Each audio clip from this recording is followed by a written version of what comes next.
Hi, thanks. Hello, everyone. And I hope you're having a nice time in Toronto. Firstly, I would like to thank the organizers for giving me this nice opportunity to talk to you today about FRB host galaxies and their local environments. I hope you can hear me just fine. Okay, so I will just dive in. I will start off by showing this beautiful gallery of a subset of non-repeating FRBs, which have been localized by ASCAP. And the localization precision that you see in these galaxies and the FRB accuracy is about arc second to sub-arc second for ASCAP localizations. And also, in addition to the precise interferometric localizations, there have been probabilistic association for FRBs to their hosts as well. And this is the alternate path of galaxy identification, which is mostly dominated by the path analysis, which Clancy also talked about in his talk, which is essentially a Bayesian framework of calculating a probability of galaxy association in the given FRB uncertainty region. The slides here show a few examples of some of the localizations that have happened in the past during this method. And as pointed out earlier, in case of chime FRB detections, the availability of the baseband data really helped in improving the localization uncertainty from lots of arc minutes to about 1 arc minute. So usually what happens, a galaxy which has a path probability of about 80% or more is mostly considered to be likely FRB host galaxies. So this is our host galaxy redshift distribution plot for 32 published FRBs that have been robustly localized to their host galaxies, and 40 if we consider the ones with the probabilistic associations. And you see here, most of the FRBs that we have localized so far are below the redshift of 0.5. And there is sort of this hole from 0.6 or 0.7 to 1 redshift. And then we have one ASCAP localization, which is at a redshift of 1. I am really curious to see how this looks like and start to fill in once the DSA localization paper comes out. The fact that we are not seeing high redshift FRBs, localized FRBs, could be because of various selection effects, or as mentioned previously, that we are not able to detect the faint galaxies using the current optical facilities. So in order to investigate the FRB progenitors using their host galaxies, we can ask two questions. What are their parsec scale properties and what are their galactic scale properties? So focusing on first exploring the local environments of FRBs, which has been mostly possible due to the milliarc second level localization using the VLBI network, and mostly for the repeating FRBs because non-repeating FRBs are really hard to catch. So these are the first a slide with two localized FRBs, which are in the DOF galaxies. As you well know, R1, which is the very first repeating localized FRB, which was detected in DOF galaxy. And the FRB, as we know, came from a tiny low metallicity, high star forming DOF galaxy at a redshift of about 0.2. The VLBI observations nailed down the position, and they also showed us presence of a compact persistent radio source. And the FRB had an extremely high and variable rotation measure, which sort of led to this concordance picture of an FRB as a flaring magnetar embedded in the magnetized wind nebula, because it has a wind nebula and extreme magnetic environment in the vicinity. And on the right, you see recently discovered FRB by FAST and localized by the VLA. This burst is called R1 twin because just like its big brother R1, this burst is also localized to a DOF galaxy and has a high and variable rotation measure. The VLA observations have constrained the size of the radio source to be less than 1.4 kiloparsec. And we saw yesterday in Fran's talk, now this source has been detected and it is compact on VLBI scales. So we have improved the constraints now by a lot. So I think it's about like few parsecs, but we are working on that. In addition to this burst also had an excess contribution from its host galaxy, about probably 5 times more than what we see for the average FRB host population. So these two FRBs, which are linked with PRS, are also among the most active sources, implying that these could be the characteristics of young and active FRB sources, which are also surrounded by this dense magnetized plasma. While R1 and its twin are coming from dwarf galaxies, other repeating bursts originate from very diverse and interesting environment. So R3, which is a name for 180916b, as we know, is coming from a massive star-forming knot in a spiral galaxy at a redshift of 0.03, so it's pretty close. This FRB has also been detected down at low far frequencies, so about 110 megahertz, which kind of suggests a clean FRB source environment. And in the high time resolution imaging with HST, the offset of the FRB from the star forming region had a direct consequence on the age of the progenitor, which was more found to be compatible with that of a X-ray, high mass X-ray binaries than the young magnetas. In the middle, we have R67, which is another active repeating FRB from CHIME. And this is localized to a nearby massive star-forming dusty galaxies. Initially, a persistent radio source was reported for this source, but as the radio emissions were conducted with VLBI, the emissions sort of resolved out, suggesting that the radio emission was due to the star formation. So there's no PRS, it's just the radio emission because of the star formation, which is persistent, but it's not compact, so it's not a PRS. Also, the host was found to be dominated by the old stellar population here, suggesting progenitor scenarios which have longer delay times. Talking about old stellar population, one of the CHIME repeating FRB was even localized to a globular cluster in M81 galaxies, as we have seen in previous talks. So this suggests that FRB environments can be very, very diverse than what we originally thought.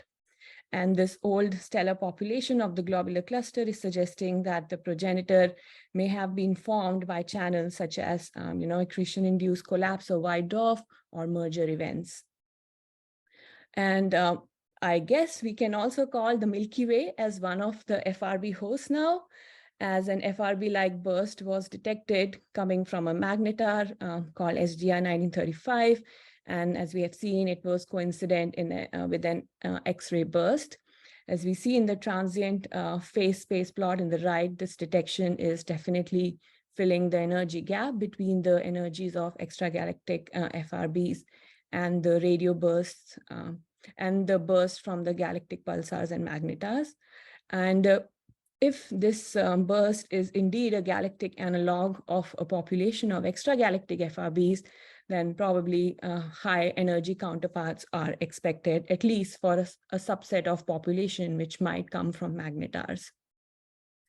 So Alex has given a very nice talk about FRB in high resolution environments. And these are some beautiful HST images from her paper. And here we see that this is a sample of non-repeating FRBs for which high resolution observations were done using the HST. And you see here that the majority of FRBs are offset from their host galaxy centers, and host galaxies are a mixture of more spiral and lenticular system. Also, it was noted in Alex's paper that FRB are not in the regions of the elevated star formation as compared to the mean global value of this host. And also out of this sample, there are 3 FRBs, which I have just highlighted. So the 2 which are highlighted in pink have radio emission associated with them. But after looking at them with like VLA A configuration, we were able to resolve out the emission. So it means that it's mostly star formation and there is no PRS there. And there is a hint of compact emission from the host of 1907-14, but more robust VLBI observations are underway to reveal if it's indeed a compact source or it's again a case of star formation. This particular burst, FRB 210117, is the only FRB which is found in a dwarf galaxy where the repeating nature has not been established yet. So, and this dwarf host galaxy for this FRB is also very different from those that we have seen previously in previous slides, and in terms of very little star formation as compared to the previous ones for R1 and R1 twin. Unlike the other active repeating FRBs, this source does not have a PRS, and we did not find any other radio emission even because of the star formation. So the low magnetized environment for this burst, for example, this has an RM of about 40. So with the low magnetized environment and a lack of PRS, which is pretty much opposite of what we have seen from R1 and R1 twin, indicates that this source is older than those found in other dwarf host galaxies, thereby again establishing the diversity of FRB sources in dwarf galaxy environment. Another point I would like to note for this particular source is that once we accounted for the Milky Way in the DM budget, we do find an excess in the extragalactic contribution to the DM relative to what we expect from the McQuart relation. And the study of the foreground, which is the latest paper out by Sima et al., they showed that the DM contribution from the foreground halo for this particular burst along the sightline of this burst is very negligible. So the excess DM must come from the host itself. And then we explored a little bit of the progenitors for this particular burst, and the large host DM contribution strongly hints at the existence of a compact nebula, which could be surrounding the FRB engine, but it's just very faint so that we are not able to detect it. And for this source, we find our observations to be broadly consistent with the model of the hypernebula from Sridhar et al.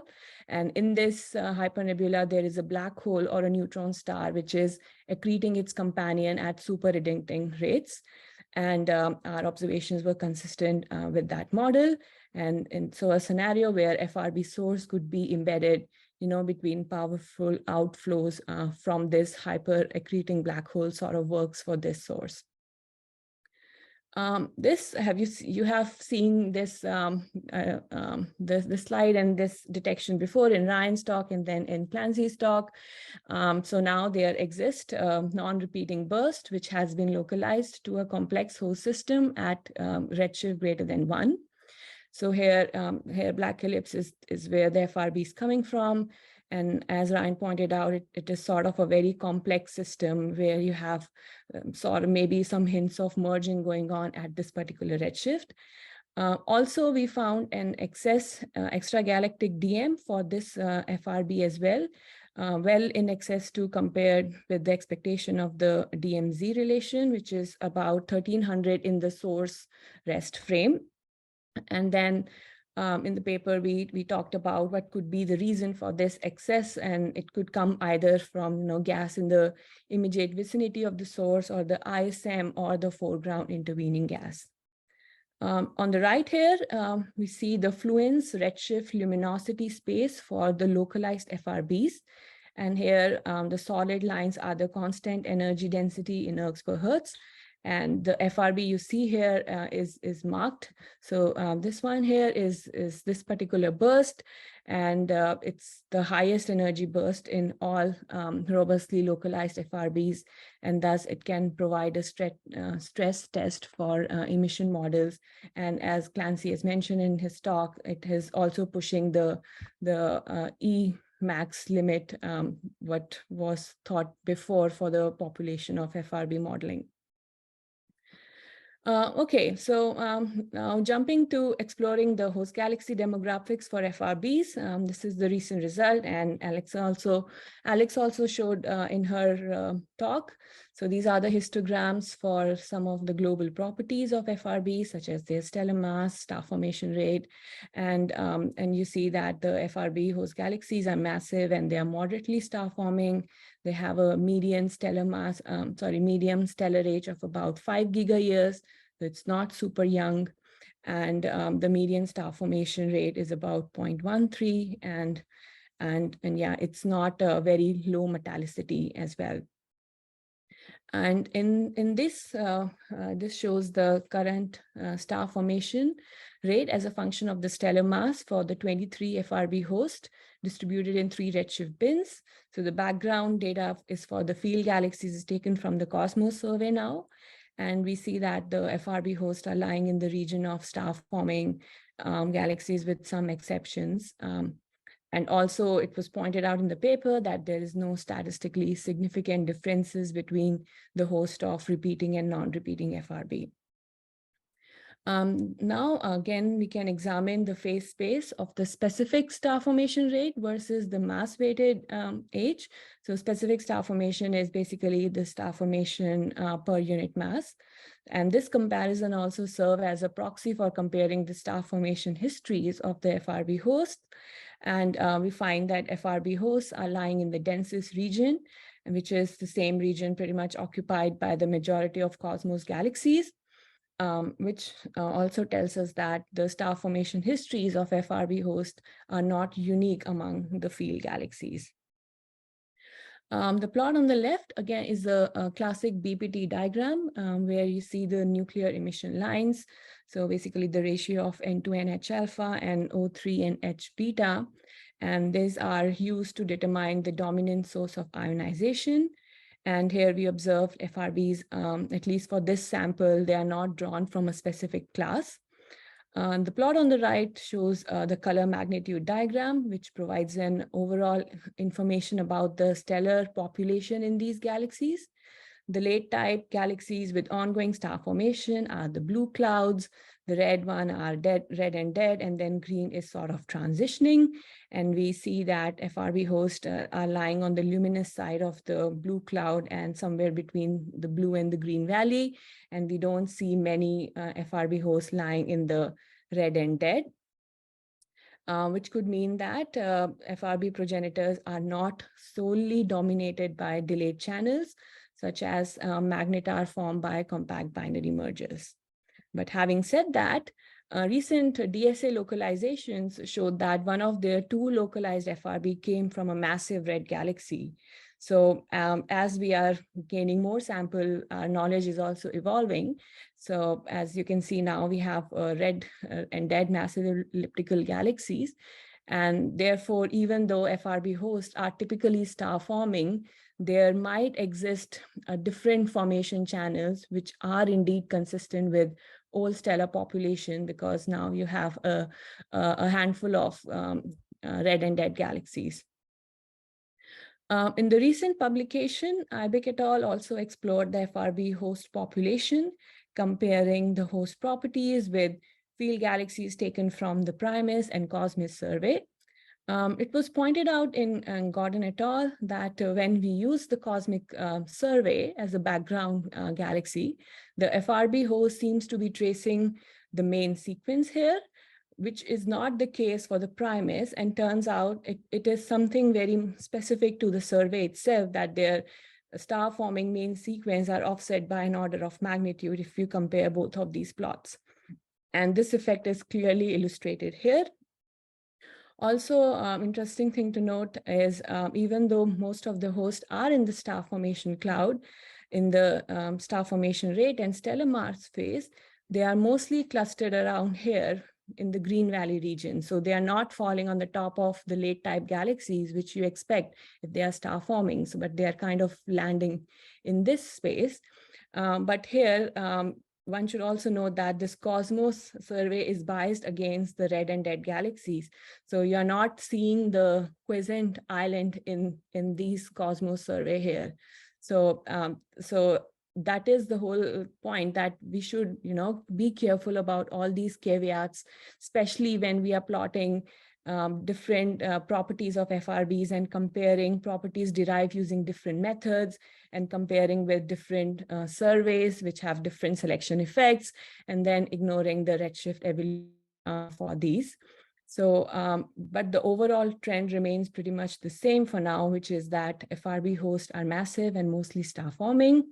And as the sample grows, I think we should really take into consideration about these caveats more carefully for such comparison.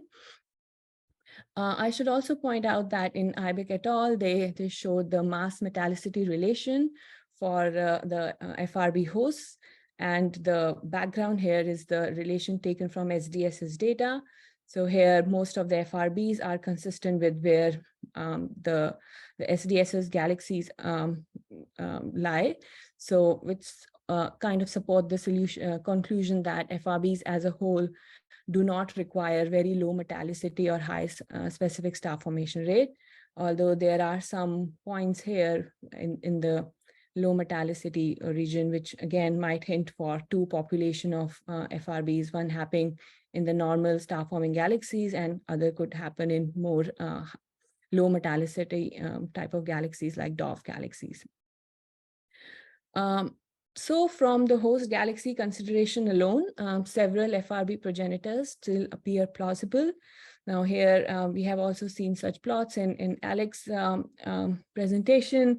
So here, when comparing FRB host properties with that of different transients, we see that the host offset distributions are sort of compatible with those of SGRBs and not with long GRB and superluminous supernova.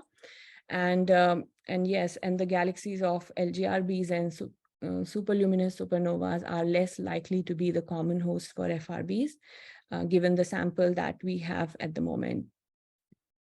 The takeaway point is that the majority of FRB hosts are indeed star-forming galaxies. However, FRBs can come from very diverse local environments, as some of them are now starting to be found in red and dead galaxies. The current analysis support the young magnetar model for most of FRBs, in which the progenitor is formed through the core collapse supernova. However, there is also the possibility that some FRB progenitors could form through even more delayed channels. And I will leave with these open questions and I can take questions. Thanks.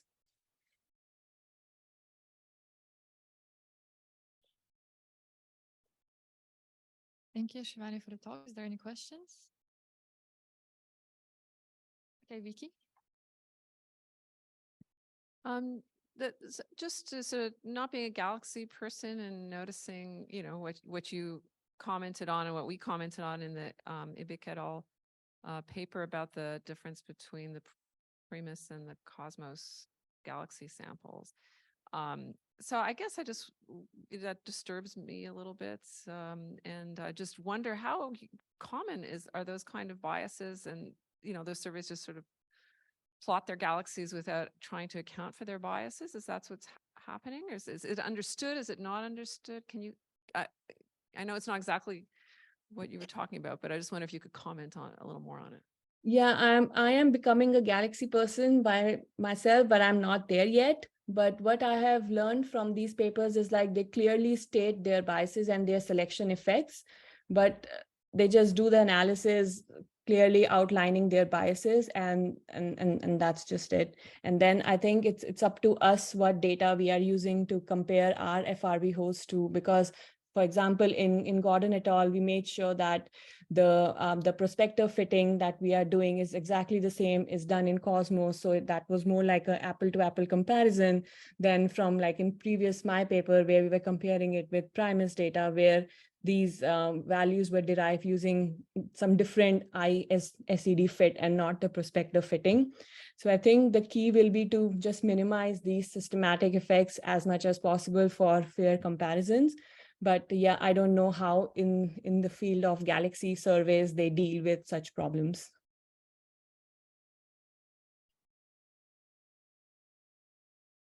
Thank you. There's also a question in the Slack. Hey. Sorry. Yeah. Okay. Hey, Shivani, great talk. This is Jeff Cookie. I don't know if this is something you can answer, but you know, when you were talking about how those persistent radio source galaxies look a little bit different, or if anyone knows this, how consistent are those radio sources with the expectations for radio from superluminous supernovae or type 2 and supernovae, because those happen like a decade later or years later, and they're quite strong. So are they consistent with the persistent radio sources, or am I off here because I don't know the strengths of those? So these persistent radio sources here have they are about 200 orders of 200 microjanskis. And we have been monitoring, like especially for R1, people have been monitoring it for quite some time now, and they do not see a lot of variability in that. So that's what I know of for these ones, but I am not sure how the light curves for superluminous supernova looks like. But I guess they are mostly, afterglow than actually being a radio nebula themselves.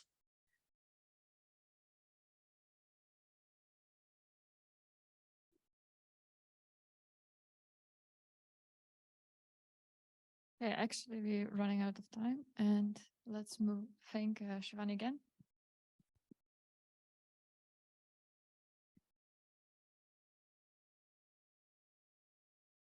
The next talk is by Dustin Lang, who's going to talk about photometric and spectroscopic redshift catalogs.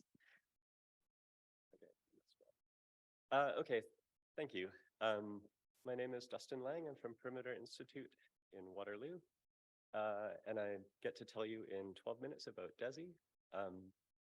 DESI is a 5,000 fiber spectrograph mounted on the 4-meter Male telescope on Kitt Peak in Arizona. This is on the ancestral territory of the Gonaocam Nation. It's absolutely beautiful there, and it's a real privilege to get to observe there on occasion. Actually, it's a 4,999 fiber spectrograph because I have one of the positioners here. It's not true. It's a spare. And I'll pass it around. I'll get to a little bit about it, but when you're playing with it, you can notice the tiny little motors that make it work. There's one at the top and one at the bottom, and then you can see how it has the 2 arms that can rotate. The one at the bottom and the one at the top, and then in practice there would be a little fiber optic mounted in the top. So I just need that back at the end, please, because it's my favorite toy. Okay, so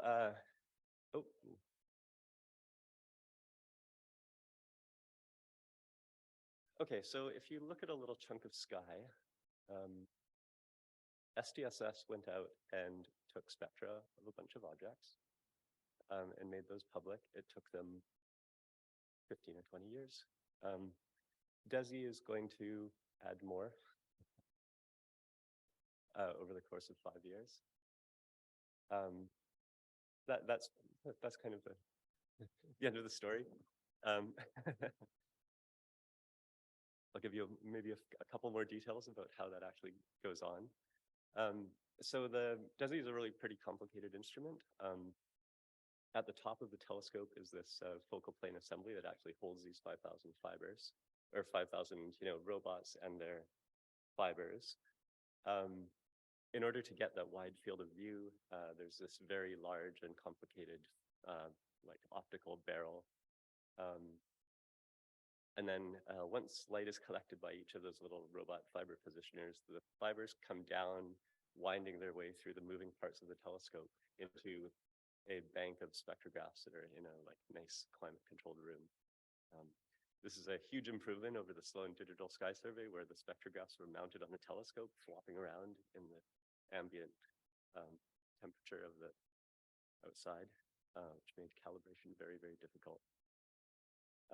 DESI in comparison is like a beautifully calibrated instrument. Okay, so basically what this lets us do, sorry. You want me closer? Just a little closer. Okay. Okay, thank you. AV equipment scares me. Robots are great, yeah. Yeah, so basically over this being able to measure 5,000 spectra at once lets you collect just really huge samples of stars and galaxies. So the DESI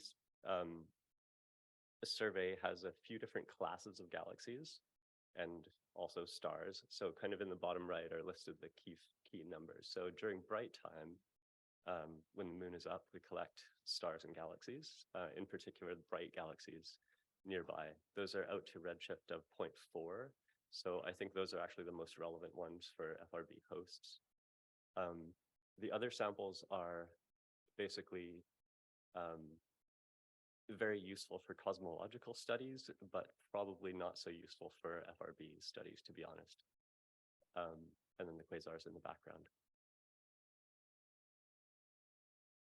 Okay, so the footprint is defined by basically, it's roughly 14,000 square degrees, and it's like the good extragalactic sky you can see from the Northern Hemisphere. So like most of these cosmological surveys, we avoid the galactic plane by 15 degrees or so. And then basically the remaining sky will be observed by DESI. We're going to Chile next month to add a little bit more to the bottom of that footprint because DESI has been going ahead of pace and we need a little bit more sky to observe. So that will be fun. This is a figure from a while ago showing the plan, but the plan remains more or less consistent. This is, data release plans. So the key thing to look at there is the very right-hand data release 1 happening in mid-2023, which is kind of now-ish. So that's waiting on basically the first batch of cosmology papers that will do the analysis on the year 1 sample. So that will be coming out soon. I mean, I would probably count on before the end of the summer as a kind of ballpark to think about. And that will include, that has mostly complete coverage for a small fraction, or like whatever it is, 15% or something of the survey footprint. So that will include several million redshifts in that region.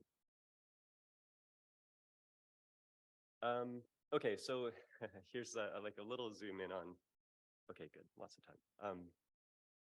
A little bit of more details about what the like fiber positioners look like, the little robot that's making its way around the room. And at the telescope, these are mounted into these wedges, or they're called petals. And you can see they're really packed in there. I don't think the video will play, but that's okay.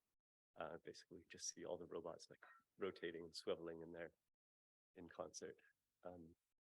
They should always get them to like spell out something cool in the way they arrange, but they never do. They always just spin them or whatever.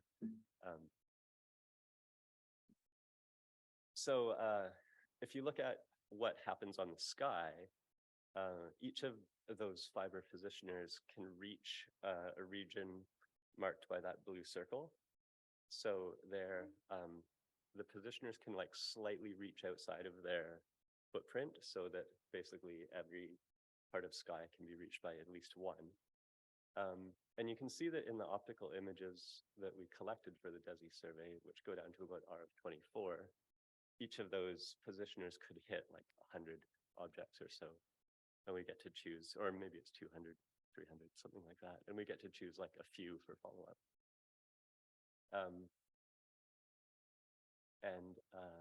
So the targets marked, the things circled here are potential targets for the DESI surveys. So I think this is bright time surveys, so some of them are stars and some of them are bright galaxies. And then basically at just before each observation, there's an algorithm that says, all right, you fiber, you're going to observe that galaxy, you're going to observe that star, you're going to observe that one, and so on. There's some mechanical constraints, like they can't observe things right next to each other because they'll jam up or hit each other. So you can't like sort of arbitrarily observe like, and then of course like each one only gets to observe one object within that thing. So, you know, you can't observe very clustered things. However, there are multiple passes in each of the bright and dark surveys. So, you know, we'll come back to this part of sky with a slightly offset tiling and observe a different set of sources each time. So depending on the densities, we will end up at measuring basically all of those targets.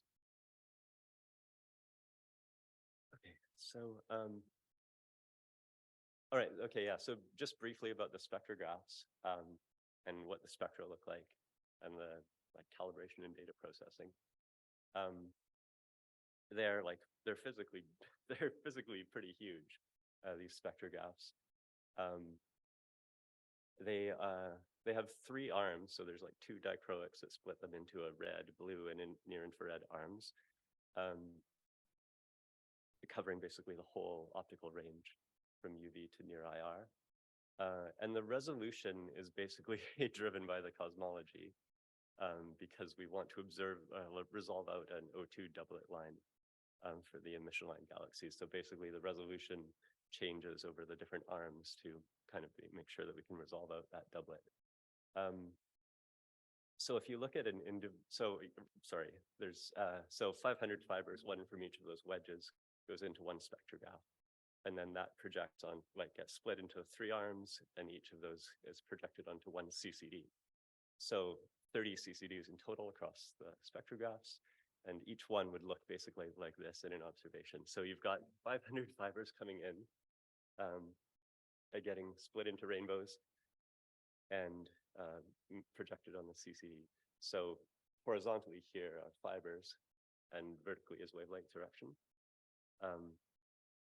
And those are 4K CCDs, so the spectra are like 7 or 8 pixels apart. It's pretty amazing. It's a really dense information. The most prominent thing you see there are these curved horizontal features. Those are all just skylines. Those are from the Earth's atmosphere. So you can, by far the most information in these is just about the last few kilometers of that photon's journey. So if you zoom in, that's a little bit of gold right there. Those little fuzzy blobs there are an emission line doublet from a redshift 1 galaxy. For DESI, that's money. Of course, we don't actually just look at the 2D spectra. There's a pipeline that runs. Yeah, no, exactly. And because this was, this is the business, this is the challenge that that we have to work with. The near infrared arm of the spectrograph, the sky is just brutal out there. It's full of OH lines. So it was, known and planned for that this was going to be the case, that you have to work around the sky. So the pipeline is just fantastic. There's a ton of calibration about the skylines. The sky subtraction is excellent. And the spectrophotometry is good too. So in this example, we zoom in on that same fiber. The blue is the before sky subtraction, and the orange is after sky subtraction. And if you're used to squinting at ratty spectra, then that's a beautiful O2 doublet. Which is kind of, it's nice in that it basically leads to an unambiguous redshift determination. Okay, I'm pretty close to time, right? Or over? 1 minute? Okay, perfect. Splendid, because I think that's my 1 or 2 more slides. Okay, yeah, so the Bright Galaxy Survey, I think, is probably the most relevant. Composed of 2 subsamples, one just a magnitude complete sample out to an R of 19.5. You should compare that to the SDSS main sample down to 17.8. So it's basically just like the SDSS main sample, just observed everything brighter than a magnitude limit, but a couple mags deeper. And then added to that is a sort of a fainter sample that's color selected to have a good high redshift success rate. So kind of the easier of those fainter galaxies. And that is basically out to about redshift of 0.4 is where that sample mostly kicks out. The exposure times are adaptive so that they're basically all uniform across the sky. So that's quite nice as well. That's true for all the DESI samples, actually. And I just have a few example spectra. So this is one kind of right at the magnitude limit. If it means anything to you, if it doesn't.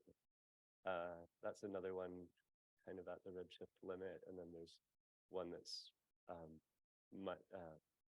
mag and a half brighter. So it just has, you can sort of see much more stuff going on in those spectra. So these aren't quite the VGS spectra aren't the ratty, just barely get a redshift kind of spectra. There's a little bit more information there.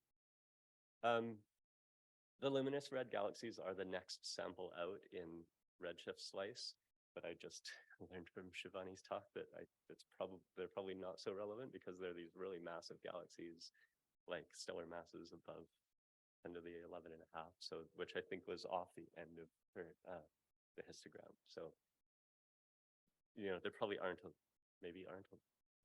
lot of FRB posts that you can just get for free out of those. Okay, in the negative 1 minute I have left, I'll say there's, in addition to just what DESI is going to observe anyway, there is also this DESI secondary program. So in addition to the yellow and white sources, you can see a couple of little small gray ones, including the one flag there at the bottom. These are little bonus samples that are added in where they come in at different priorities in choosing which targets to observe. This was one where we decided to target any weird colored point source.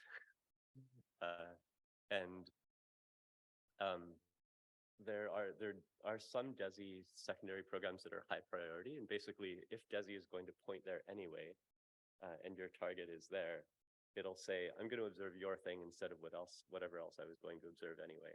So for those secondary programs that are successful, you can get like thousands of spectra over the course of a few years for free, basically. So I think that once there's a sample of like 1,000 or 2,000 FRB hosts, that would be a great candidate for that kind of a program. Working out the like astropolitics of that and the data sharing or whatever is going to take some work, but you know, I think it's a great kind of use case for that sort of program. Okay, sorry for going over. Thank you.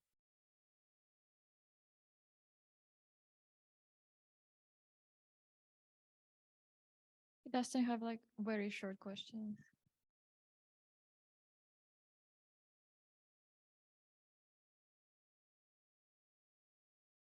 It's not that short. Hello. I was wondering, how does DESI find the spectral features and how much do you trust its classification of galaxies? Oh, good. That is all automated. We have redshifts by the next morning after each night of observing. I think that it's very good for the most part. For the main galaxy classes, they're very, you know, because it's looking at a kind of restricted set of objects, we have very good spectral templates for them and so on. So like they're pretty good, I think is the short answer to that. There's also a lot of diagnostics because it's this massive survey, you know, you never expect people to look at every bit. There's a lot of kind of diagnostics that help to like cut down to really high quality or flag, you know, issues that can happen. So yeah, in general, I'd say that the data pipeline is like stellar and galactic. Let's thank Dustin again. Who has my toy? Letting me to pass. Next speaker is Gautham. Please go ahead. Yep. Hey, folks. Hopefully you can see my slides. I'm Gautham Narayan. I'm at the University of Illinois. I've been involved in LSST since 2013. Right now, I am part of the LSST Transient and Variable Science Collaboration, as well as the Dark Energy Science Collaboration.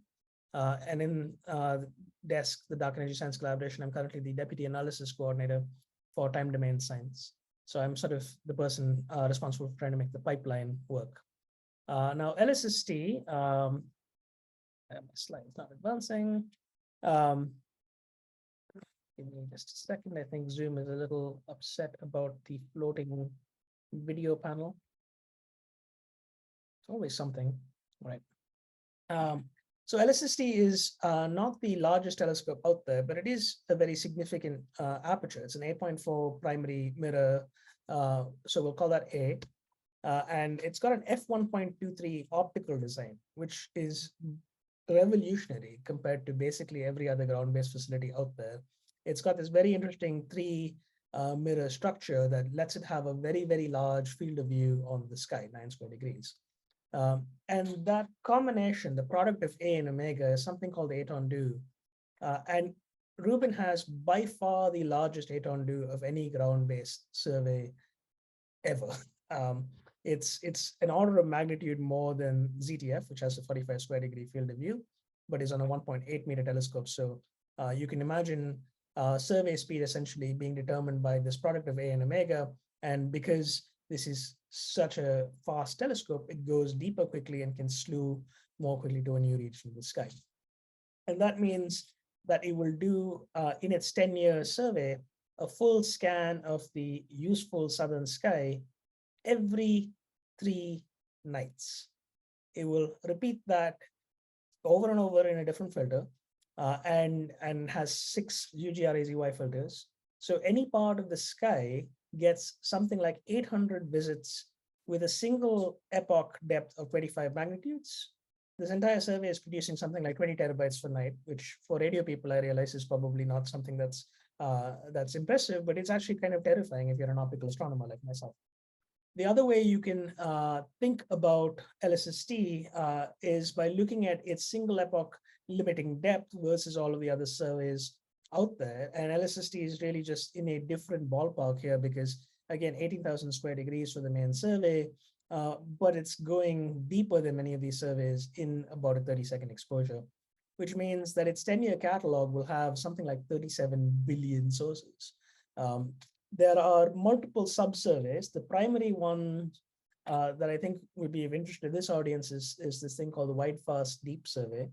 There's also a smaller deep drilling field survey, something like 45 square degrees, where it's much higher cadence. But possibly of interest, there's about 2 to 3% of the time that's intended for target of opportunity follow-up with LSST.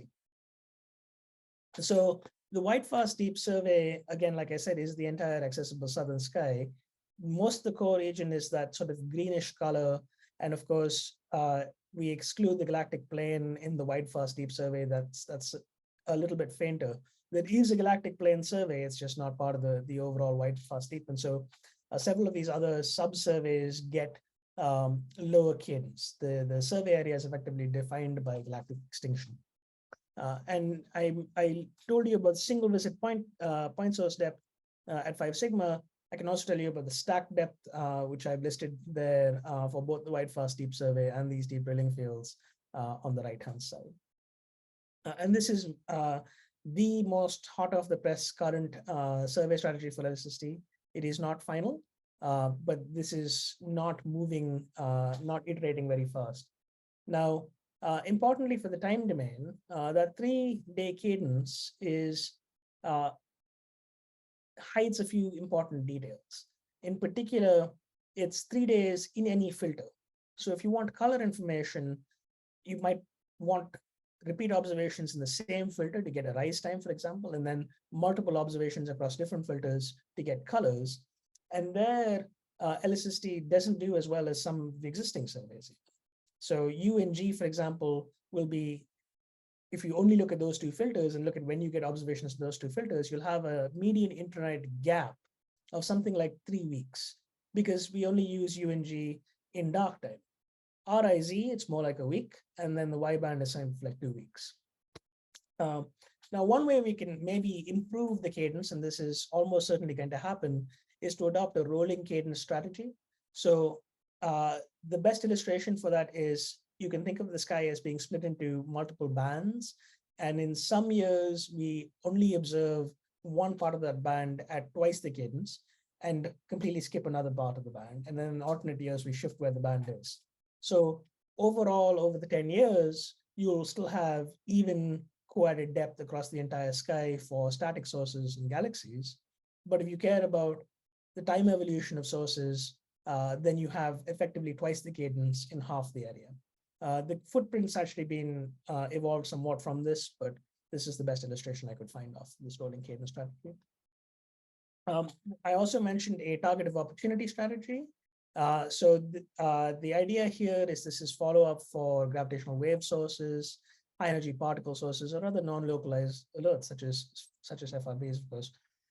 Now, Rubin this is still preliminary. I want to lead by saying that, but Rubin is going to effectively only follow up sources that are entirely within the Rubin footprint. So if you're alert spans both hemispheres, then there's a good chance that Rubin just doesn't have enough time to do anything with it. And what they're going to do is, once a non-localized alert goes out, they'll target a region with about 6.5 square degrees at the center where they expect this source to be, and then just tile that region over and over with multiple exposures, and all the filters that are in the filter wheel at a given time, which is 5 out of the 6 filters on any given night, 1 hour, 2 hours, 4 hours, 8 hours, over and over again until a counterpart can be seen, or they run out of time.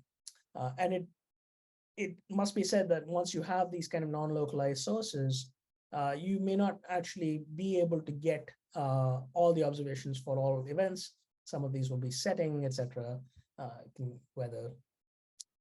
But with sort of 30-second exposures and all loaded filters, we should be able to get 50% of these sort of non-localized sources, things like kilonovae, to have a fairly large number of observations. And so that's possibly useful. This is not in any way final. This was shown for the first time last August at the LSST Project and Community Workshop. And I hope I'll see some of you at this year's Project and Community Workshop, August 7th in Tucson, where we will hopefully get an update on what this looks like. So giving you a quick view of the project timeline, we are now well into commissioning operations, with survey operations supposed to start around 2025.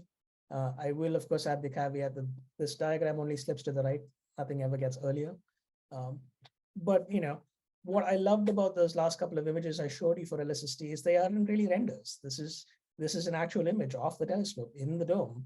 The other thing was the actual dome on the mountain that's completely watertight now. And really, it's a massive monstrous instrument. I'm hopefully not sharing the audio so you can actually hear me talking, but this is something that's the size of an entire building that rotates at the speed you're seeing in this video. It's really quite a feat of engineering, and is really why the survey speed for this facility is just so incomparable with anything else out there. Now, survey speed's all very well, but how the heck do you get access to the data, right? And so I need to talk to you a little bit about the data management plan for LSST. Nightly alert streams are going to go out with 60-second latency via LSST brokers, and there should be something on the order of 10 million alerts per night. So it's several orders of magnitude worse than what one has to deal with FRBs. Now, a lot of those will be solar system objects and things like variable stars that you've seen before, but we expect something like a few thousands of new supernovae every single night. And so I expect the FRB rate to be some kind of proportional number of that. All of the stuff that's in the alert streams will also be available via a database system called the Prompt Products Database, or PPDB. And that you can access through primarily the data facilities. There is a US data facility as well as several international data access centers. And then there's going to be sort of annual-ish data releases that summarize the entire details of the service. So if you want, you can go to the sort of live streaming alerts, or just wait until you have large catalogs on disk to do your work. You can also access a lot of this stuff through something called the Rubin Science Platform, which is essentially a Jupyter Hub environment that gives you access to all the data. Now, I must stress here that data rights are actually somewhat complicated for Rubin, and Canada in particular has a lot of international in-kind contributions to get Canadian researchers access to data. If that's of interest, you should be talking with folks like René Hlazek about exactly how to make sure that you're part of one of the teams that gets PI rights, for example, for your group. But in general, I think it's not particularly hard. There's usually some kind of in-kind contribution in the form of labor of postdocs or students building key pieces of this infrastructure. The science platform, again, has a portal aspect and a notebook aspect, as well as web APIs. And so you can imagine building your pipelines for FRB analysis and plugging into Rubin's environment programmatically. Now, the key challenge, of course, is also making sure this data is actually useful for the community. And here I wanted to spend a little bit more time. So for the time domain in particular, and these time sources, you can either just wait until an FRB happens and hope to do galaxy cross-matching, but I think it's much more exciting to try to find the counterpart of an FRB in real time and follow it up to learn about the physics of that source. And for time domain, that means there's acting with real-time streams. So LSST has necessitated these construction of these broker systems that really get real-time alert streams to groups like Antares. There's a group in Chile, as well as France and in Germany as well, that process the entire alert stream in real time and takes those 10 million alerts and really reduces it down to something more manageable that's based off of your own science interests. So a group like Chime can, for example, say, here are the sort of sources I might be interested in LSST. You might want cross-matching with a Chime catalog. You might want something that is coincident with a new Chime alert. And these broker systems will run your code for you, do the filtering for you, give you your source association, and you don't have to deal with any of the complexity of actually handling that volume of LSST data. And that's just a different way of operating. So Antares, for example, will do all the cross-matching with LSST catalogs as well as any existing stuff out there.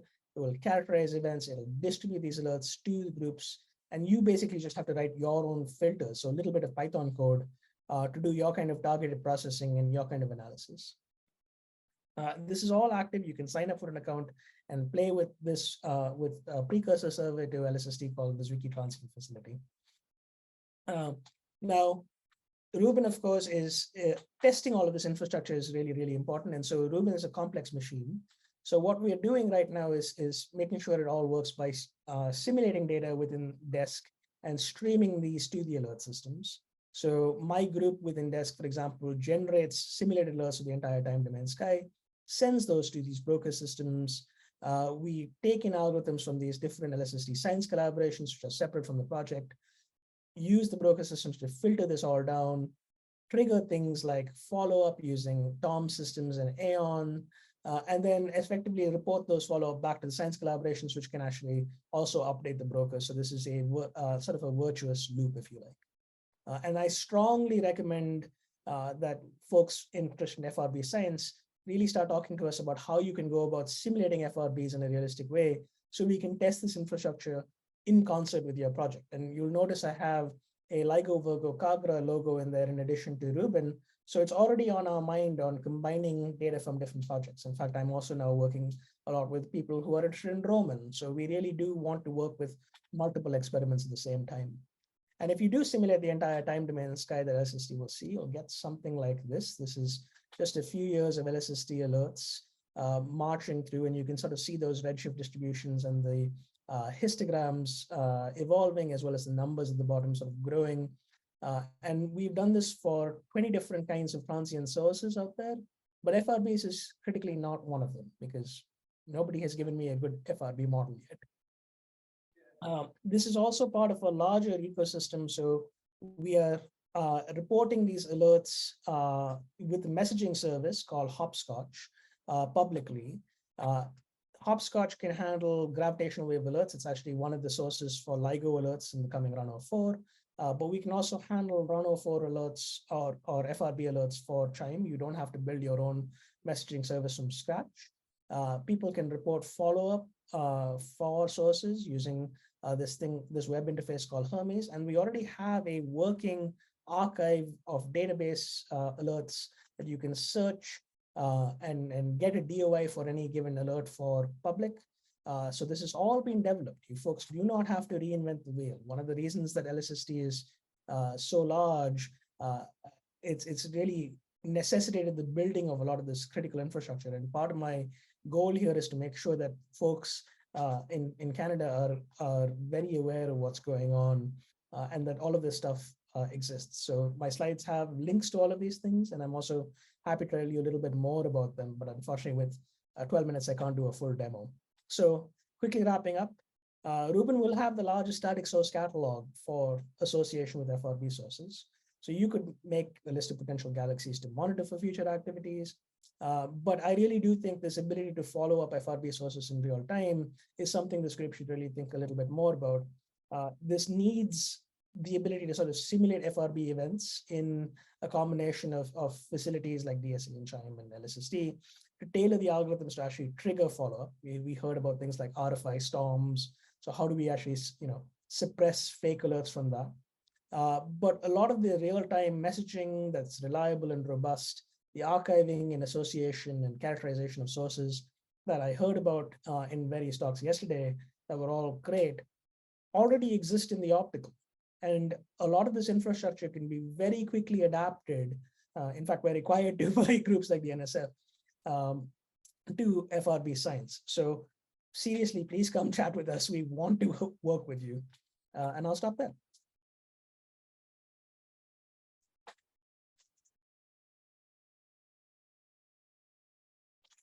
Thank you, Gautam. Is there any questions? Yeah, hi. I'm just curious how quickly PhotoZs will be released to the community. So that's a great question. PhotoZs are an interesting aspect because they are considered proprietary data products. And so the alerts people, the people who do time domain science, will be computing them in brokers on their own. Groups like DESC will be computing PhotoZs and almost certainly putting out annual catalogs of them. But if you want them in real time, you'll almost certainly have to get them from the folks using the alert streams. And I anticipate that that will that'll take very, very short time, because as the source catalog evolves and we have things like the DESI public release, we'll either have a spectroscopic redshift or a PhotoZ computed in essentially real time, or you can wait for the official sort of data releases from LSST. But because it's a science data product and it's proprietary, LSST itself, the project itself, will never make a PhotoZ catalog officially public. This is just one of those weird aspects of LSST's data rights structure where the project is separate from the science collaborations. Okay, thank you. Since we're running out of time, let's move on. The next talk is by Michael Zemcov, talking about SPHEREx. And I wanted to remind that on Slack, you can also ask questions and answer them as well. Okay. Good morning, everyone. Thank you for inviting me to tell you a little bit about SPHEREx. SPHEREx is one of those things that I feel like has been a little bit under the radar in the community, and we're a relatively small team, so we have to get out and tell everybody and hopefully get you excited. So every time I do tell people in these kind of venues about SPHEREx and what we're going to do, people's eyes widen and they say, oh, I didn't know that existed. Oh my God, I can do all these things. And so I think of it as being very complementary to the DESI and LSST type things. So I'll tell you really quickly about that. I'm at RAT, which if you go to the shore of Lake Ontario and you look across, there's lights there. That's Rochester. I live there. So I was invited here not because I know anything about FRBs, but because I'm proximate. So take that for what it's worth. But I have been watching. This is a very young community looking around the room, and it's a very exciting time for you. So it's fun to watch you figure this all out. All right, let's do some basic stats. This is the SPHEREx team as of February. We had a meeting in Pasadena. I don't know how much everybody in the room knows about NASA mission classes and whatnot. MIDEX is the biggest thing a single person can be in charge of that NASA does. After that, it starts to be run by committee. The PI is Jamie Bach at Caltech. Just to get the basic stats out on the table in the beginning, we're expecting launch in early 25. We have a 2-year primary mission. There's nothing on, this is like a WMAP type thing where there's nothing on this that is expendable. So in principle, we could go longer, but that's always dictated by senior reviews and whatnot. And right now we're running several dozen members over 13 institutions. Okay, so I won't belabor these points because this crowd has a very specific science interest, and I'm mostly going to mention these things, A, so you know a little bit, but B, to motivate why the instrument looks the way it does and what the requirements are set by. So Explorer class missions have to have science questions that the science team is going to answer. That's the primary mission design requirement. So these are not done solely as community service things. Our questions are related to things like, how did the universe begin? How did galaxies begin? What are the conditions for life out of the solar system?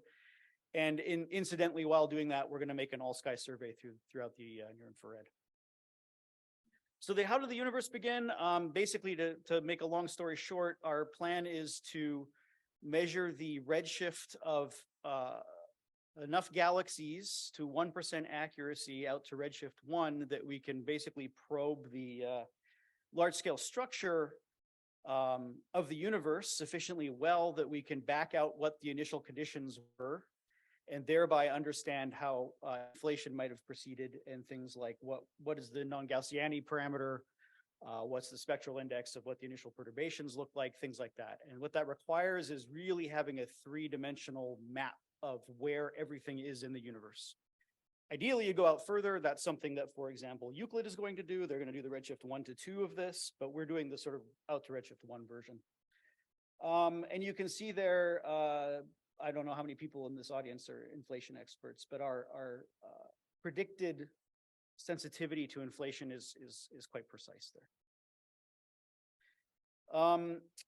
We're going to understand how galaxies began, the evolution of galaxies and star formation in the universe using a method called intensity mapping. So one way to understand where galaxies are and what they're doing is to identify individual ones, which I've circled in red there. There's another way to do this, which is to basically, let me fast forward to the movie there, put on fuzzy goggles and say, I don't care about individual objects, but I'm just going to look at the distribution and statistics of the light. That's called intensity mapping.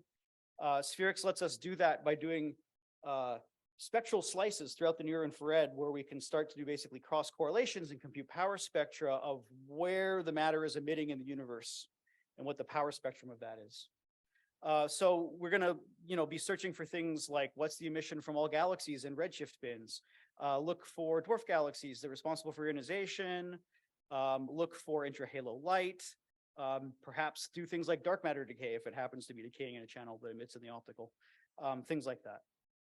And then finally, the last science case that we're doing internally is to follow the trail of water. So we're looking at water ice spectral features around young stellar objects and things of that nature to really understand what water is doing in the interstellar medium of our galaxy.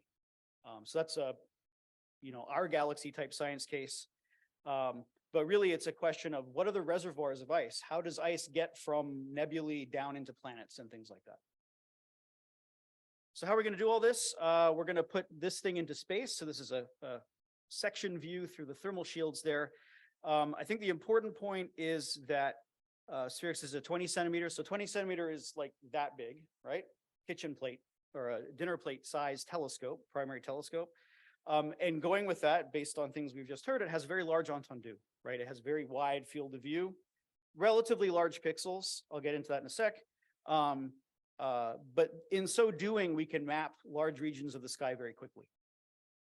A nice thing about it, if you are a NASA nerd like me, is that it's entirely, there's no moving parts. It's entirely passive. The cooling doesn't require a special cooler. It kind of gets there on its own if you just let it look at dark space.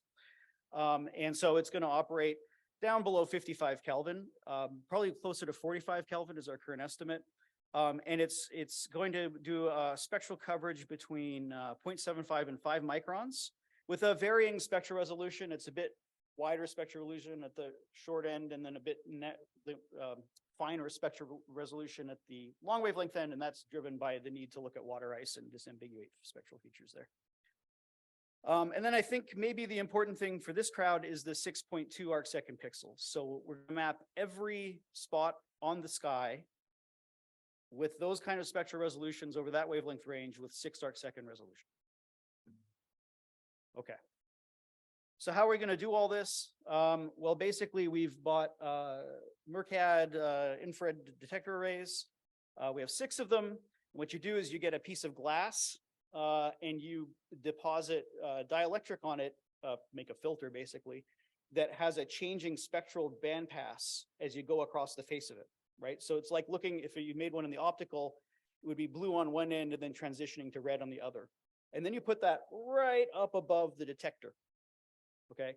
And in so doing, you're basically making a spectrometer that is spatial in both directions and spectral in one direction. So if you want to build up a spectrum, what that means is you have to start stepping it across the source and building up your information that way.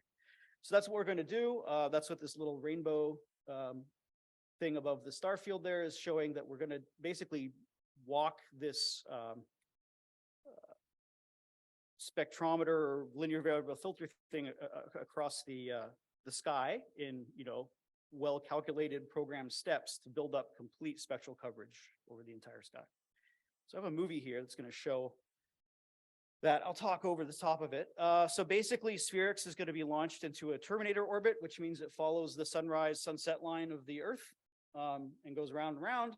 What that means is we build up depth at the poles, the ecliptic poles, just naturally. So we'll have a all-sky survey and then 2 deep fields that are going to cover maybe 100 square degrees each. And so what SPHEREx does is basically it does little steps to build up spectral coverage until it decides that, oh, I've moved too far, now I need to do a big step. So then it slews, 40 degrees or something like that, and it does a few little steps, and then it slews a big step. And that's basically a day in the life is what's being shown here on this video. And of course, it's passively cooled, so we have to be careful about not letting the sun into the sun shield and all these kind of things. That's what that green cone is about. It's telling you what the field of regard is allowed to be at any given time. Okay, so it goes around and around like that. If you let it run fast over time, you can see we build up a survey according to this little video here. It's not that every patch gets visited with an equal cadence. It's a lot more complicated than that. There's various avoidance things, the moon, seasons and whatnot, details of the orbit. But the point is that over 6 months, we build up a complete spectral coverage of the whole sky. So in 2 years, we'll have 4 such epochs that we build up. And there you can see it's built up the whole sky. Okay, so what does that let us do? Well, that lets us get these kind of sensitivities. So wavelengths across the x-axis there. Vertical is our estimates, because of course we're still in the process of building this thing. The broadish gray purple band there was our proposal depths, and those were encapsulating uncertainty to do with how well could we build the instrument. Now that we've actually been putting the instrument together and understand it better, those have collapsed to the colored regions that are shown there in green. There's still a little bit of uncertainty because, of course, you have to worry about, how well does the star tracking camera, things like that work. We don't know yet. And so the characteristic depth is going to be basically 19th and a half AB mag out to about 3.7 microns there, and then a bit shallower at the longer wavelengths. Okay, so with that kind of data, we can do the kind of science that I talked about initially, but of course, this is a very rich data set because it's all sky and it's near infrared and all these other things. So we have had a couple workshops over the years where we've invited the community to come say, and like, what would you do with this? We think that in terms of galaxies, we'll detect 1.4 billion. We'll get 3% accuracy on redshifts for 120 million. We'll get 1% on 10 million. We'll measure the redshifts of 100,000 clusters order. It's a pretty definitive near infrared data set, as long as you don't care about spectral resolution all that much. And then we'll understand stars. We'll do a lot of solar system work. It's really a very rich data set, and so we don't have internally the resources to do all the science by like a large margin. So one of our hopes is we're going to put all this data out with some tools I'll talk about in a sec, and let the community do things. So it's our hope that you're writing proposals to whatever your funding body is and asking them for money to look at these data, because we think that there's a lot in there and we're just not going to have the opportunity to get it because we're a small team. I'll talk real quick about time domain astronomy. So the plan is that we're going to release our calibrated images, raw images, 1 to 2 months after they're acquired.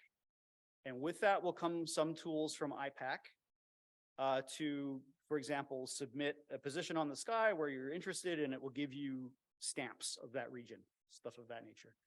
We're also hoping to, or planning to release the whole sky hypercube every year. So there'll be a 1-year one and a 2-year one. Okay. We do not currently have funding to make catalogs. We would like to make a high reliability catalog that is, let's say, everything above 100 sigma, which would be local galaxies, stars, whatnot. We're in negotiations. It's complicated. The point is that unlike LSST, this is going to be a little bit more do-it-yourself. We are here to help. We'd be happy to talk to you and collaborate and whatnot. But I think you will have to write some of your own tools if the tools that IPAC creates are not adequate. Let's see, about time domain. This little image on the bottom is showing a representative position in the deep field in orange and a representative field in sort of the all sky region in blue there. And you can see that the cadence of sampling is not particularly regular. We were never designed to do time domain stuff. That's not a requirement or a driver in our design. So you get what you get in that way. The point is these data will be available as I've kind of outlined in the text here. And I think that especially if what you're doing is follow up or trying to understand a particular patch of sky that you already know where it is, this kind of data set would be easy to use in all likelihood.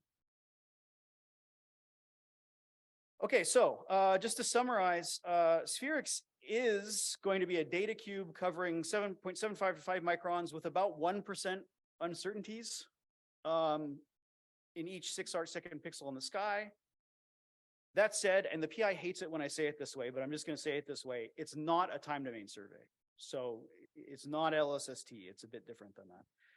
I would say for this crowd, what you care about, it's really an excellent ground truth, right? If you know something and you thought something went off, you can go in the past and see what that was like. And you can go in the future and see what it is like now or whatever, as soon as it's sampled.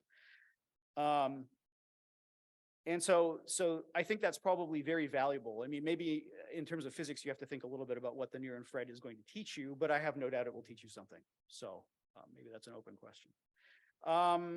Yeah, and if you want more information, we try to keep our website up to date. It's spherex.caltech.edu. You can look there for more, and we'll be telling people more as we get closer to launch.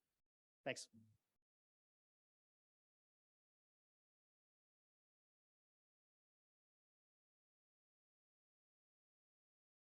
Thank you. Let's start from here. Yeah, so I guess more than the time domain, I'm really excited about just the 1.4 billion near spectroscopic redshifts that you'll have. So I guess with your low resolution, in order to detect a galaxy, it has to be fairly angularly large, which means fairly nearby. So like, are those 1.4 billion galaxies, those concentrate at what, redshift 0.3, or do they go? Yeah, the redshift kernel, maybe I could dig it offline. Yeah, that's about right. And the other thing I will say is we're not self-detecting so much. We're going to use ancillary catalogs to tell us where to look. Oh, and then you just provide the redshift for anything that's angularly large enough. Precisely. Yeah, great. Wow, 1.4 billion. Wow. Yeah. Yeah, we're, as you are aware, between all these talks we've seen, we're entering the too much data phase of modern astrophysics. Dustin? Oh, I just had a trivial question, which is, when is launch date? I couldn't tell you to the day because I don't keep track of that stuff, but Q1 25 right now. And that the global pandemic has taught us that many things can slip for many reasons. So I wouldn't want to like guarantee it, but I would say that the window of that slipping is getting smaller and smaller. Mohit, do you want to unmute and ask your question? Sure. Very nice talk. So I have this question. I know you are only sensitive for near not that faint galaxies, but is it for surety that we'll get the spectroscopic redshifts for all the galaxies with the magnitude, say, Z-band magnitude, say around 20.5 or 20? Is it like magnitude limited survey with full spectroscopic information? Yes, it'll be SPHEREx magnitude limited. And I think the only thing that would modify that would be confusion, which we can handle at that magnitude. So I see. Thanks. Let's thank Michael again.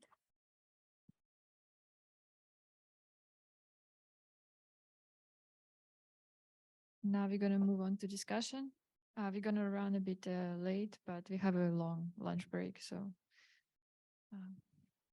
the discussion is going to be led by Alexa, Anya, and Kritti and Mohit. Hey everyone. So the purpose of this discussion is to, we've just had several talks on upcoming and existing surveys that are going to give us lots of galaxies and useful data for FRB follow-up. But the question here is to look into the possibilities of what's already been published and what can be achieved with existing galaxy surveys and automated searches using localizations for FRBs. So I've invited these folks here who have each at some point made use of a published catalog for their work. And so I think to start off, why don't we just have each of you introduce yourselves, say what you work on, how you've used archival data before.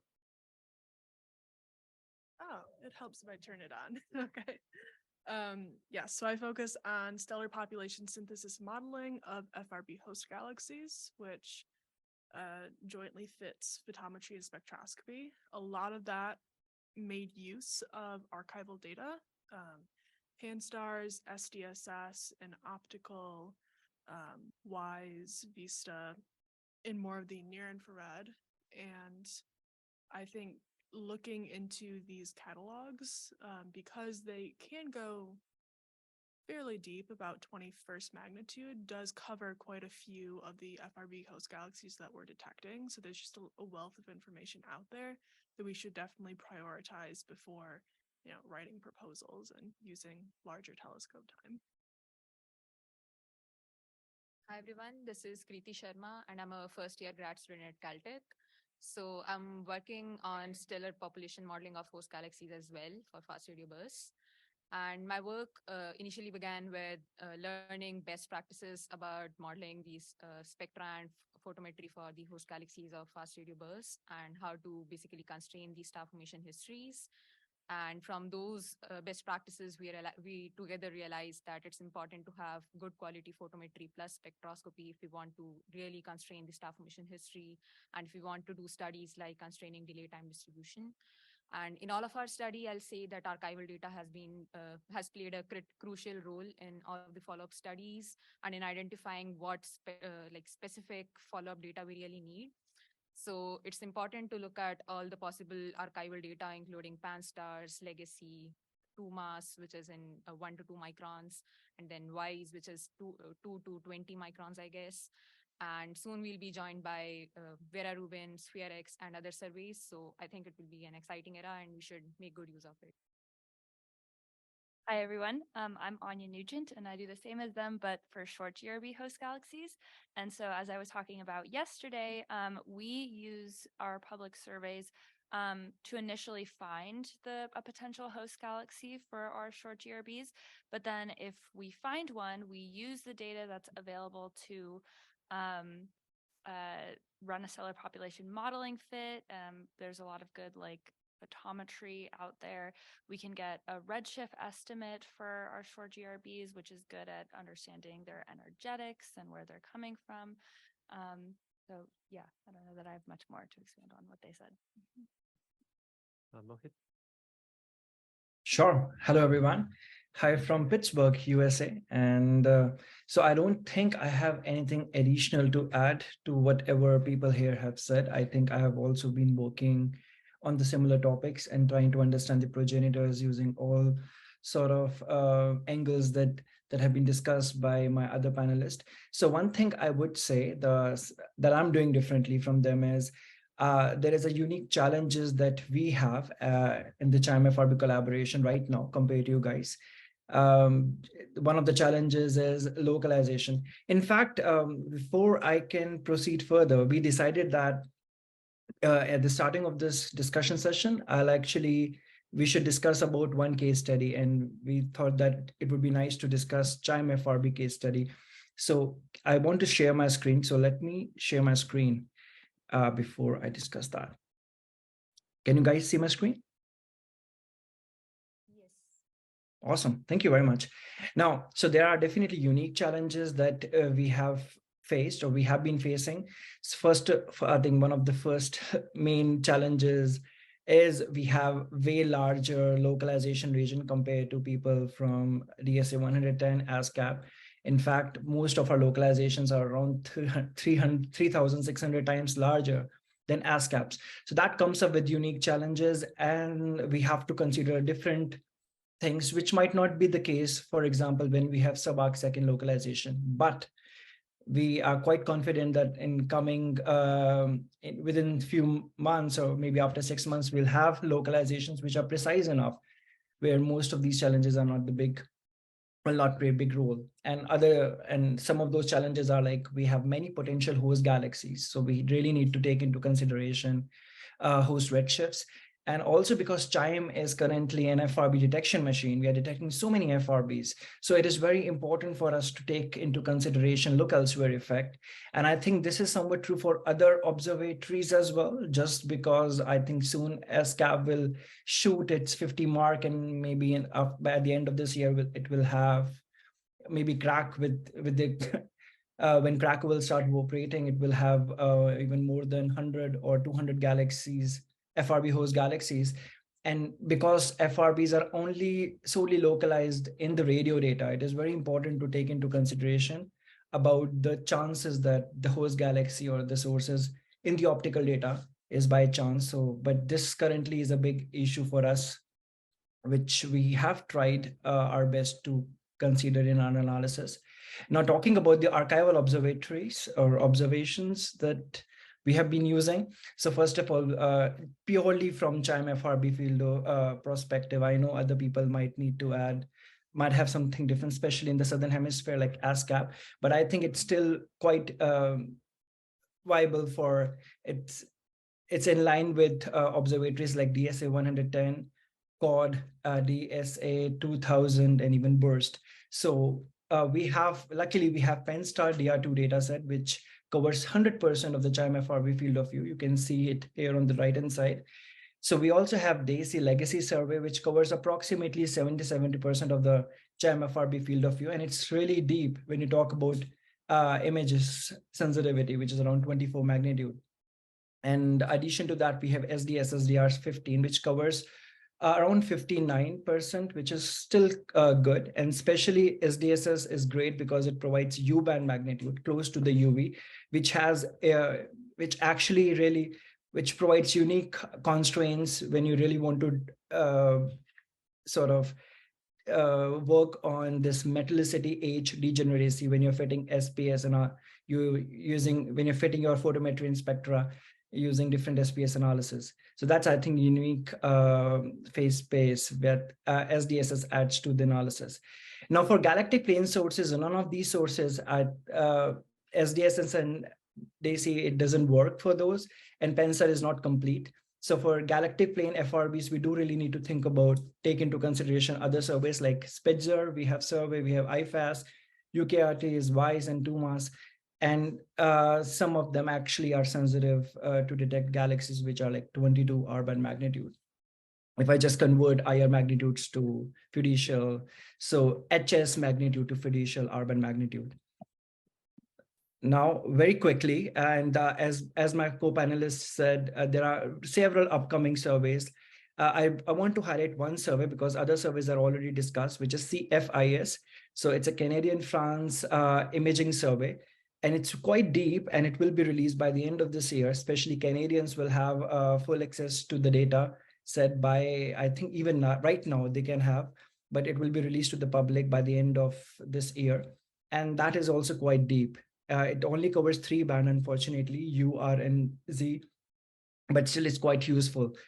And there are other surveys for the Southern Hemisphere folks, MOONS, VLT, and HyperCam Supreme survey, and LSST. Luckily, I was very happy to note that there are still possibility that some of the CHIME FRB field of view will be covered by LSST. But again, as the speaker said, it's not that often that we covers this thing. And definitely Nancy Grace Roman Space Telescope will basically change this field, especially the follow-ups of significantly. Now, before we proceed to the discussion session, we thought that it would be nice to have something, some data set to work on and to think and to ponder before we talk about different systematics. So one of the things I've done, because I'm a part of the JIVE FRB collaboration and we have recently released this catalog, what I've done here is I've only considered bright FRBs, which is around out of 474 unique FRBs. It's only 179 FRBs, with FRBs with fluence greater than 5 Jansky millisecond. And now what you can do is you can convert the dispersion measure to redshift. Now these are conservative estimates. Don't just take it for this exercise. It's not like any scientifically meaningful distribution right now you're seeing. But Mohit, I'm really sorry to interrupt, but I do want to give people a chance to ask some questions. oh, I'm sorry. I think that's absolutely fine. So we decided to discuss this thing. So give me 1 minute if that is okay with you. Okay, just very quickly. Absolutely. So what we have done is we basically looked at different FRB distribution and positions, and then we come up with some sort of prediction. Okay, what fraction of galaxies we expect in different wave bands, for example, 20 to 22 magnitude, what fraction of galaxy we expect, for example, in the band magnitude of 24 to 26, which is around 17%. And then we come up with something like how much resources we need, for example, for imaging or for spectroscopic work. And the nutshell, we found that at least for imaging, there is not much, but for spectroscopic, I think it's an important component, and we do need to spend a lot of time in, at least significant amount of time in basically looking, using sensitive telescopes. And approximately for 20% of the FRB, we need HST and JWST data. Now, so the question is how we can really tackle this issue, this challenge of prioritizing our follow-up efforts. So one thing, we can either divide our FRB, this redshift region, to different science goals and give priority to different regions, or maybe there are other ways. So what we really want to discuss in this talk is what sort of scientific goals we really need to inform ourselves about different follow-up efforts. And finally, how we can maximize the use of various spectroscopic instruments, and whether we can limit our requirements for the spectroscopic data. So I think I'll end my presentation there. I'm so sorry, if I went over time. That's all. Okay. I can share my slides. Wait a second. Yeah, I think if you can just put them in the OneDrive that I shared before, and I'll Absolutely. share those. Are there any questions for the panel, or any anyone wants to discuss? I do have a question about using different catalogs. So I assume it's very challenging to maintain the uniformity because they have different assumptions for like extinction, for example, and some of the optical surveys would have like different apertures. And I assume those would present a challenge to ensuring that it's uniform. I just wanted to ask how the panelists have dealt with this in their work. So I'll say we tend to download the images. We'll check the photometry just to get an idea of what magnitudes we're expecting for our potential hosts. But most of the time, we have to actually end up doing our own photometry on the image to make sure it's consistent with all of our other results. But I do think that there's a lot of automated photometric tasks now, and even spectroscopic tasks, where hopefully even when we're dealing with large data sets and collecting data from public surveys, it should be pretty quick to get the photometry in the way that you want to do it to keep it consistent with the rest of the data that you have. I'm actually quite glad you brought this question up, because this is something we observed with DSI as well. And the solution we came up was that we use I-band image for pan-stars data to come up with the best isophot. And then we scale it to the PSFs of different like wave bands or filters, and then do photometry ourselves manually to take this into account. Good question. Yeah, I'll second that as well. It really comes down to doing your own manual photometry, since like the farther away FRB galaxies just look like little blobs. You could probably get away with the default apertures from surveys, but for the nearby ones, sometimes that doesn't encompass the entire galaxy. Then you're missing flux, you're missing information. So yeah, I'd say definitely draw your own circles. I just want to add to this thing. From my observations, I found G band to be more reliable, especially when you're fitting gal-fit observations. And it makes sense because Z band and like higher near IR bands, they have more stellar contamination. So maybe sometimes getting the structure is a little difficult, morphological structures. But I know that there is Hyperchem Supreme survey where everything is opposite, like lower near IR bands are much better. But from my experience with Penstar, SDSS, and Dark Energy Survey instrument, I found G band to be more reliable. So that's probably from my observation. I have a question for the panelists. I was wondering if you can comment on the software tools you're using and if we should do more to maybe work together to make packages that are easily available for the different surveys. Yeah, so my group has its own photometric calibration tool. I think it's available on GitHub. It's called Potpyri, or it's Potpourri is technically, but I think that's confusing. And so it's great. It works with all of the instruments that our group has access to, which is mainly Keck and Gemini data, and also the MMT. But I think it's pretty good infrastructure where you can build from that for the instruments you're interested in. And then as far as spectra go, we typically use Pipet, which X knows all about. I pretty much do the same thing. Yeah. So what do you look-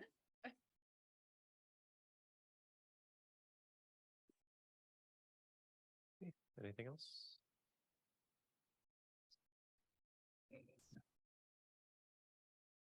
I guess I'm still just a little confused because I feel like this should be a solved problem. And I'm curious for the experts that are doing large surveys for BEO and other things, like well, those are spectroscopic surveys, but what are we, is it just about the fact that we really want precision on, an arbitrary galaxy in the universe, and that maybe one star happens to be in the foreground and makes it hard, and that all those problems go away when you have huge samples that are crudely, characterized? Is that why we're struggling and we're doing something new?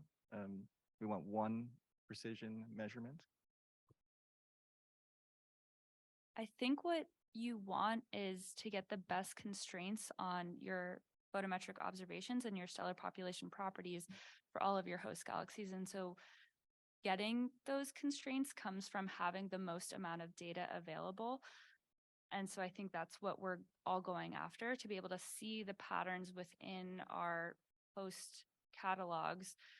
You need to have really, or as small of uncertainties as you can on your stellar population properties. Just if I can provide a perspective from the legacy surveys, the effort there was driven by the need to select DESI galaxies, which are usually these little faint smudgy guys. So for those, basically the legacy survey measurements for point sources and for faint smudgy galaxies are quite good. And for nearby, like anything that's resolved with spiral arms, messy stuff, just less good. It's just the focus of the effort is not there. So. I want to actually add something to the previous question. Now, this is one of the points in my slides. Unfortunately, I wasn't able to discuss. So the thing is, the biggest challenge we'll face is we'll really have to get spectroscopic redshifts for a good fraction of localized FRB host galaxies. And then the question is, can we actually optimize there? So one way is if you really want to focus on only getting redshift values, not about stellar population, if you're fine with photometric data, for example, if you have 7 or 8 band photometric data, then you can even use 4-meter telescope, which is really less competitive compared to 8-meter or 10-meter telescope, to get an SNR3 spectrum of 21 or 22 magnitude galaxy, which could be sufficient to detect some of the brightest emission lines of star-forming galaxies. But then you're not able to look, the spectra will not be useful for other sort of analysis. So I just want to know what community think about this proposal.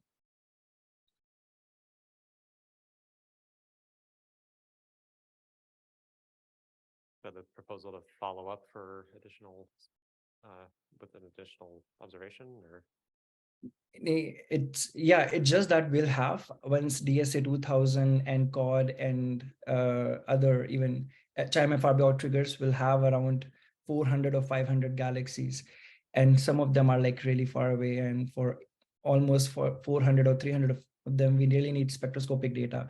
Then we really need to optimize the use of our time for different telescopes. So then it's something nice to come up with a strategy to apply to use different types of telescopes or different sizes. So one of the options is, if you're really interested in redshift information and you're okay using photometric data for your stellar population synthesis analysis, then you can go for smaller telescope to estimate the spectroscopic redshifts. Is that okay? Would the community be fine with that thing, doing this? So basically the idea is that what type of data you need is totally a function of what type of science you want to do. So for example, if you're interested in intervenor science, where you're only concerned about knowing the precise stellar mass of the system and the redshift of the galaxy, then you're probably fine with the low SNR spectra plus 4 or 5 bands of photometry points. But if you want to like constrain the star formation history, like including the recent star formation plus the entire star formation history to get the delay time distribution correct, then you need a high SNR spectra, because the spectra will have the information of the age of the galaxy, right? So absorption features will mark the old stellar population and the nebular emission will mark the young stellar population. So you really need a high SNR spectra for that. So I'll just say that it depends on your specific science case, and based on that, you should tune your data requirements. Yeah, I agree with you. It's just that I was also hoping we can further shortlist the host galaxy candidate based on the redshifts. Means focusing, one of the proposition is just to focus on nearby galaxies or nearly local universe, like means that galaxies or FRB host a redshift less than 0.5 and get more detail, or 0.2 and get more detailed spectra for those sources. But beyond that, is it okay if we come up with spec Z values and then use galaxy photometry to do all sort of host analysis or host demographic analysis that will actually reduce the potential overhead of getting spectroscopic observations? So what I was going to add to that was one really important feature that pops up in galaxy observations is the 4,000 angstrom break, which hopefully you can see very clearly, and you should definitely be able to see when you're dealing with really big quiescent galaxies. But even some star-forming galaxies will show this feature. And so I would say if your initial photometry shows that feature really well, then you can get a pretty good redshift constraint. And so you might not need, depending on what your analysis is, you might not need to go in and get another spectra. But if you have a very like flat photometric coverage, that might be a time where you can prioritize getting a spectrum for those objects. I should say, I was told I can go till 12:40 and we're 8 minutes past that. So I think apologies to Liam, as I think, but we're going to continue this. We can continue these discussions over lunch now. So let's thank our panelists for